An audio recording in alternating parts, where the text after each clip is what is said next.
क्या आपको पता है यूके की यूनिवर्सिटीज़ को लास्ट ईयर 7 लाख से ज़्यादा इंटरनेशनल स्टूडेंट्स की एप्लीकेशंस आई थी, जिनमें से 1 लाख से ज़्यादा इंडिया से आई थी। काफ़ी इंडियन स्टूडेंट्स का मन करता है अब्रॉड जाके अच्छी से अच्छी यूनिवर्सिटी में पढ़ने का, पर बहुत कम स्टूडेंट्स को पता है कि स्कूल और यूनिवर्सिटी लाइफ कितनी डिफरेंट हो सकती है, स्पेशली एक न्यू कल्चर और एक न्यू कंट्री के अंदर। और अपनी एप्लीकेशन से यूनिवर्सिटी ग्रेजुएशन तक बहुत मेहनत और रिसर्च लग सकती है। That is Y I am starting this series. ना कोई ज्ञान फैलने के लिए, ना कोई रूल्स बनाने के लिए, बस अपना एक्सपीरियंस शेयर करने के लिए, ताकि आप अपनी रिसर्च थोड़ी और कॉन्फिडेंस के साथ कर सको। And if you new year, hi, I am Gurshan and I have been living in the UK for the past 8 years now.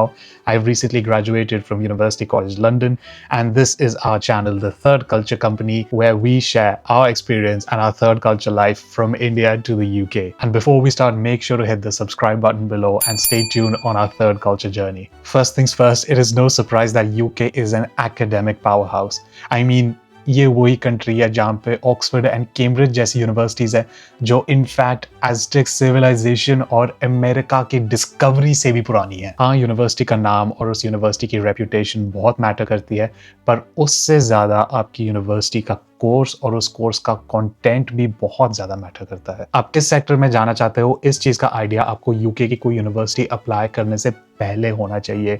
काफ़ी स्टूडेंट्स को लगता है कि एक बारी हम किसी ब्रॉड फील्ड में मे बी कहीं अप्लाई कर सकते हैं, and once we get the admission, then in the university we can decide कि हम कहाँ जाना चाहते हैं।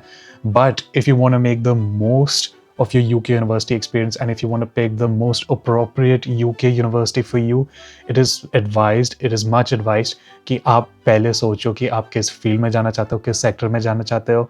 देन यू विल नो कि यूके की कौन सी यूनिवर्सिटी से कौन सी डिग्री करके, ग्रेजुएट करके आपका आगे का क्या प्लान है। ये सब प्लानिंग एडवांस में चाहिए होगी। I am saying all of this from personal experience by the way, क्योंकि मेरे 10th के बोर्ड एग्जाम्स के बाद I had no idea what to do. I didn't want to do anything fully engineering focused like computer science or computer engineering, although they were known to be the most employable subjects and probably still are. But at the same time, what I really wanted to do was something to do with management, something to do with business, क्योंकि उधर मेरा interest ज़्यादा था. So what happened, I was at this university like college fair, and उधर एक Australian university का brochure देखा जहाँ पे they offer a joint degree or a dual degree, and I thought maybe UK does something similar as well.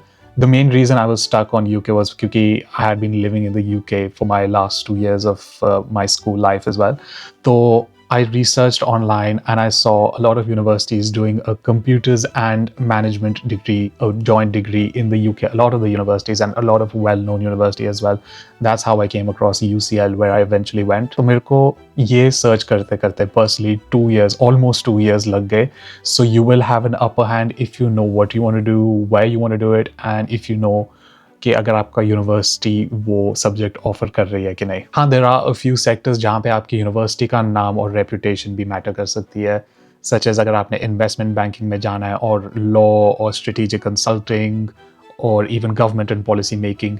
This is because these sectors are highly competitive, and obviously the businesses, the top companies only have a limited number of spots and positions to fill. तो वो इतना narrow down कर सकते हैं that they filter out even the university names itself. So जो काफ़ी top firms होती हैं investment banking and strategic consulting में, they know their target universities because they know कि इन universities में से high success rate आया हुआ है, like Oxford and Cambridge, Durham, Imperial College London, London School of Economics, University College London, and it could be Warwick and Bristol as well. Similarly, government and policy making maybe, if you look at many politicians in the UK or many internationally recognized politicians, they've either studied from Oxford or Cambridge, and there's like other well-known courses from London School of Economics again, or University College London, or even King's College London. All of these schools are well known for their government policy making and politics related fields. तो ये सारी जो universities जिनके नाम लिए हैं, इनका सिर्फ नाम से ही नहीं रेपुटेशन बिल्ड की जाती. They are target schools for a reason, क्योंकि इन सारी यूनिवर्सिटीज़ का, इन बिजनेस फर्म्स को पता है कि यहाँ पे top quality research and top quality teaching training हुई जाती है. And like I said, these companies, these firms know कि इन यूनिवर्सिटीज़ में क्या पढ़ाया जाता है, and they have had employees from these universities in the past, and that is why these universities are very competitive to get into as well. Accounting, engineering, architecture, computer science, these disciplines would require a perfect balance of कि आप कौन सी university में जाते हो, आपने क्या courses किए हैं, and in fact out of university आपने क्या स्किल्स एंड क्या एक्सपीरियंसेस गेन किए हैं. Then there are sectors like marketing, commercial और सेल्स, एचआर और साइकोलॉजी, जहाँ पे आपकी यूनिवर्सिटी का नाम बहुत कम मैटर करेगा और आपका स्किल सेट, आपका एक्सपीरियंस, आपकी इंटर्नशिप, आपका पर्सनल प्रोफाइल और आपका पोर्टफोलियो सबसे ज़्यादा मैटर करेगा. इनफैक्ट मेरे को इस चीज़ का खुद पर्सनल एक्सपीरियंस रहा है when I work during my internship and my graduate job. हमारी खुद की मार्केटिंग टीम में we had a diverse set of students from different universities, और सेम कंपनी में the computer, the software engineering department had graduates from Oxford University and like University of Leeds sitting at the exact same position doing the exact same job. So this is how much it matters. और जब मैं कहता हूँ कि आपका university का course information लेना बहुत इंपॉर्टेंट है, it is because your university years are the most crucial years जहाँ पे आप अपना स्किल सेट और अपना एक्सपीरियंस बढ़ा सकते हैं and increase your chances of being more employable after you graduate. So whenever you look at your target university's website, make sure you look at the course information page, अच्छी तरह get familiar with it. And the most important bit is to look at the module section of that course information and see if those modules match what you're looking for in your future job after university. During my university time, I had an opportunity to do something called a placement year or an industrial placement or a sandwich year. Basically, इसमें क्या होता है कि between my second and third year, I had an opportunity to do a 1-year internship. इससे क्या हुआ कि university से ग्रेजुएट होने से पहले ही मेरे पास 1 साल का वर्क एक्सपीरियंस मेरी सीवी, मेरे रेज्यूमे पे आ चुका था.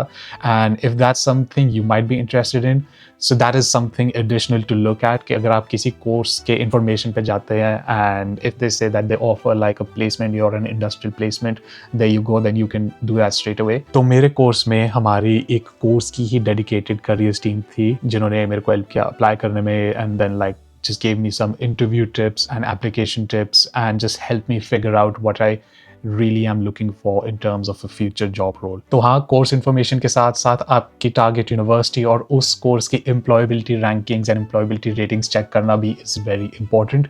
तो उससे पता लगता है कि उस यूनिवर्सिटी के उस कोर्स से कितने लोग ग्रेजुएट होके जॉब में गए हैं या फर्दर एजुकेशन परस्यू कर रहे हैं. These employability ratings also include stuff like internships and like I said sandwich year placement if they offer that.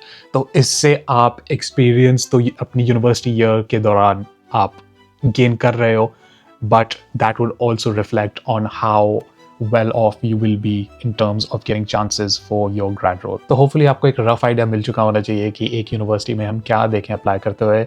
सो इसी बात पे लेट्स मूव ऑन. तो प्रीवियस सेक्शन में I mentioned a few target schools और उनमें से काफ़ी ज़्यादा जो यूनिवर्सिटीज़ थी वो लंदन बेस्ड थी. एंड इट्स नो सरप्राइज कि जब मैं यूके का नाम लूँगा मोस्ट प्रॉब्ली आपके भी ख्याल में लंदन आया होगा, पर जितना अपीलिंग लंदन लगता है उतना ही ये एक्सपेंसिव है. It is one of the most expensive cities in the world, क्योंकि लंदन इतनी बड़ी सिटी है और अगर आप रेंट बचाने के लिए मे बी लंदन के आउटस्कर्ट्स में कोई फ्लैट लेते हो वो खर्चा आपका ट्रांसपोर्ट में ही निकल जाएगा. So you not saving much. अब काफ़ी यूनिवर्सिटीज़ क्या करती हैं कि वो आपको स्टूडेंट अकोमोडेशन में रेंट करने को कहती हैं. That is like a university owned accommodation. तो उससे क्या हो सकता है कि it is probably the cheapest property you will find, क्योंकि उसमें आपका रेंट और यूटिलिटी बिल्स जैसे कि बिजली, पानी, all of that will be included. पर if your course is for more than 1 year, it will be quite difficult क्योंकि second year students को ये काफ़ी नहीं allow होता है. So second year में you'd most likely have to have a private flat which can get a bit more expensive. Yes, the big cities in the UK they are expensive, but in cities में there are chances कि आपको अपने जैसे लोग ज़्यादा मिलेंगे, तो loneliness के chances they're obviously low.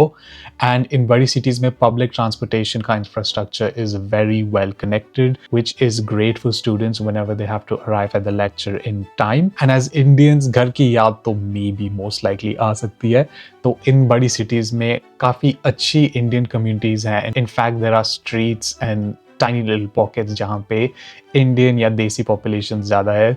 So maybe the chances of homesickness are less in these cities. अब अगर छोटी cities की बात करें, they are obviously less expensive in terms of rent and cost of living. पर इधर एक main problem हो सकती है अगर आप studies के साथ part time work करना चाहते हो. There will obviously be very limited amount of opportunities for part time job available. So obviously that could be difficult, and at the same time, because these are smaller cities, तो public transport पे reliance कम हो सकती है, although the public transport infrastructure isn't as good when you compare it to bigger cities. अब जो UK के काफ़ी towns and cities है, they have become quite student centric, which means कि वहाँ की main attraction ही वहाँ की university है, like Bath, वॉरिक, लफब्रा. तो वहाँ की जो टाउन या सिटी की जो इन्वेस्टमेंट्स होती हैं वो काफ़ी स्टूडेंट एक्सपीरियंस को इन्हांस करने की तरफ जाती है. And because it's very student centric, आपके आसपास you are surrounded with students and very like minded people, so that becomes an atmosphere of its own. जैसे कि मैंने इस वीडियो की स्टार्ट में भी बताया था, there are so many Indian applicants that have applied to UK universities, so there is a big chance that you'll come across a lot of Indian students as well, even if you're living in a small city. And a lot of universities, I think a major chunk of UK universities also have an Indian society, like a university Indian society. So I would highly recommend joining that as well. So it's up to you कि अगर आपको एक big city and expensive lifestyle अच्छा लगता है, or you like a small city with a classic British vibe. So anyway, let's move on. One great thing I love about the UK is how much they prioritize people's mental health, और ये उनकी university environment पे भी reflect करता है. As an international student, you are moving away from your friends, your family, in a new culture, in a new country. You're balancing all of that, and at the same time you're also balancing the fact that you have to score good grades, you have to ensure your employability. तो ये सब काफ़ी mental pressure create कर सकता है, और ये सब जगल करते करते you never know how much mental pressure you are actually accumulating. From my personal experience, I know UCL has had an amazing mental health team, or like just teams that help you support your student life. तो हमारे first year में क्या हुआ था, we had this program called a transition mentor program, which is like for every first year student in university, कि उनको क्या होता है, उनको एक transition mentor मिलता है. That transition mentor is actually a second or third year student from the same course, क्योंकि they have been in our boots, in the boots of a first year student, तो उनको पता है कि कहाँ relevant advice देनी है, कहाँ उनको गाइड करना है, कौन से मॉड्यूल में क्या हेल्प चाहिए हो सकती है. And personally I found that very helpful, and in fact I applied to be a transition mentor in my second year. Apart from that, हमारी यूनिवर्सिटी की एक एक्सटेनुएटिंग सर्कमस्टांस पॉलिसी भी थी, which should be around for most universities as well, कि basically you know, life can happen at any time. You never know what you're going through. Even simple से simple sickness हो सकता है, बुखार, सर्दी, कुछ भी हो सकता है. So it's very important to inform your university about this. So it was a pretty simple procedure for us कि आप extenuating circumstance form fill करो. If you have any proof like doctor का certificate and something like that. We were also allowed like 1 or 2 without proof stuff, कि कभी आपको proof की नहीं भी ज़रूरत पड़ सकती. So in that case, if they find कि हाँ जो आपने जो दिया है, that these circumstances that you can't work properly on your assignments, वो या तो असाइनमेंट की डेडलाइन एक्सटेंड कर सकते हैं बाय 1 or 2 weeks, या फिर अगर कोई एग्जाम बेस्ड असाइनमेंट है, they can extend your time limit to give you a better chance of succeeding in that. So UK universities, they prioritize your success more than anything. They want to make sure कि जिस environment में आप काम कर रहे हो, that is comfortable for you, because they recognize कि सारे students एक circumstance के अंदर नहीं perform कर सकते. They know different students will have different needs, and they've done that extremely well. So make sure whichever university you're looking for, कि आपकी उस university में mental health या overall ऐसी support services ज़रूर available हों. I know काफ़ी लोग ये mental health के aspect पर इतना ध्यान नहीं देते, but trust me, ये बहुत इंपॉर्टेंट होता है जानना है कि आपके लिए क्या सपोर्ट कब अवेलेबल है. जब इतना सब कुछ होता है बैलेंस करने के लिए, मैंने इंटेलिजेंट स्टूडेंट्स को मेंटल प्रेशर के अंडर आते हुए देखा है. So it is very important to know what mental health support is available for you. आजकल वी आर ब्लेस्ड कि हमारे पास AI और इंटरनेट जैसी चीज़ें हैं, जहाँ पे हम एक सर्च के थ्रू पता कर सकते हैं कि हमारी शॉर्टलिस्टेड यूनिवर्सिटी कैसी है और how it will help towards our future. मैं पर्सनली रेकमेंड करूँगा, अगर कोई ऑनलाइन फोरम मिलें जैसे कि रेडिट या फेसबुक पे, अगर कोई आपकी यूनिवर्सिटी के रिलेटेड कोई ओपन ग्रुप है, इससे क्या होता है, एक फर्स्ट हैंड आइडिया तो मिल जाता है. Maybe someone has a similar question as you, maybe someone has just graduated from the same course you are planning on doing. I know India में काफ़ी students they pay for a guidance counsellor to help them get to a good university and do a good course, which is a good step if done right. मेरे को personally काफ़ी लोग जानते हैं जिन्होंने guidance counsellor के through UK universities में admission ली है, and they have done great in university and are doing well after graduating as well. But from personal experience, if you're going for a guidance counselor, make sure they specialize in UK and the UK universities. So the best thing would be not only looking at the reviews but at the portfolio of the students कि वो कौन सी university में गए हैं, कैसी university में पढ़ाई की है. Again, this is थोड़ा सा रिसर्च जो आपको बहुत काम आ सकता है अगर आप गाइडेंस काउंसलर हायर करना चाहते हो. क्योंकि अब मेरा भी एक पर्सनल एक्सपीरियंस रह चुका है, क्योंकि I was already in the UK, I had just gone back to India for summer. तो वो भी मेरा टाइम था जब मैं यूनिवर्सिटी शॉर्टलिस्ट कर रहा था, and there were a few companies, well known companies which we visited in case कि अगर कुछ उनको पता हो यूके की यूनिवर्सिटीज़ के बारे में. तो उनमें से एक company mainly Canada, US and Australia में स्पेशलाइज करती थी, not too much in the UK. But somehow they said नहीं नहीं नहीं, हमारे पास ना एक यूके का या एक है मेंबर जो यूके में स्पेशलाइज करते हैं, उनसे मीटिंग कराते हैं. तो वो यूके वाला मेंबर जो the counsellor, the fake counsellor, वो आए तो कहते नहीं नहीं नहीं नहीं, वो यूके में ना चांस नहीं है आपकी स्टडी करने का, कोई यूके में ना यूनिवर्सिटीज़ ही नहीं ले रही है इंडियन स्टूडेंट्स को. मैंने कहा ये कैसे हो सकता है कि यूके में कोई तो कहते थे हो सकता है कोई छोटी मोटी यूनिवर्सिटी में जा सकते हो, एक यूनिवर्सिटी ऑफ ब्रैडफोर्ड शहर है, उधर जा सकते हो. Now there's two things wrong with this. क्योंकि सबसे पहले there is no such university as University of Bradfordshire. Number two, there's no place in the UK called Bradfordshire. तो नॉट ओनली उन काउंसलर ने एक फेक यूनिवर्सिटी बनाई, एक fake जगह ही बना दी यूके में ये दिखाने के लिए कि हाँ नहीं नहीं नहीं नहीं हमारे को बहुत कुछ पता है. तो पता नहीं उन्होंने कितने लोगों को ये गलत रिकमेंडेशंस और फॉल्स एडवाइसेस दी होंगी. Maybe they wanted to promote Canada, US, Australia more than the UK, but इतना गलत मेरे को नहीं पता था हो सकता है कोई. So your best bet is obviously, if you're watching this YouTube video, you're doing a great job. This is something, there should be similar videos like this one. तो वो ज़रूर देखो. Like I said, online forums पे जाके देखो, AI से पूछते रहो, AI को surprisingly बहुत कुछ पता है. And if you're getting a guidance counselor, again, make sure कि अगर आप UK में पढ़ना चाहते हो, that they're specializing in the UK. So that was all for this video. एक वीडियो में अभी बस इतना ही बता पाया. But if you have any questions about the life in the UK in general or any UK university life, make sure to comment below or you can DM us on Instagram. And make sure to subscribe, hit the bell icon and stay tuned for the next episode of this series. Until then, see you later.